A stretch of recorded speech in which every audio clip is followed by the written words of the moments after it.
બાપરે 2 દિવસ પછી 15મી ઓગસ્ટ છે ને એની કાંઈ તૈયારી નથી કરી. ચલો જલ્દી તૈયારી કરવી જોશે.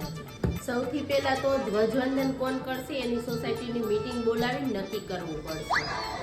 બધા સભ્યોને જાણ કરવામાં આવે છે કે 15મી ઓગસ્ટના દિવસે સવારે 7 વાગે ધ્વજવંદન રાખેલું છે, તો બધાએ સમયસર હાજર રહેવાનું રહેશે.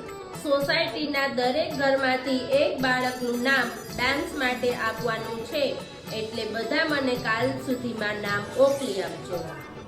ડાન્સ માટે બાળકો તો રેડી થઈ ગયા છે, પણ પેલા ડીજે વાળા ભાઈને ફોન કરવો જોશે. લાઈક કરજો.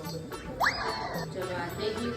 ડાન્સ માટે બાળકો ડી બ્લોકનું પાર્કિંગ વાપરશે, તો મારે ડી બ્લોક વાળાને કહેવું પડશે કે તમે લોકો ગાડી પાર્ક ન કરતા ત્યાં. એક મહત્વની સૂચના, સોસાયટીમાં ફંડના અભાવના કારણે આ વખતે જમવાનો કાર્યક્રમ રાખેલો નથી, તો બધાએ ઘરેથી જમીને આવું.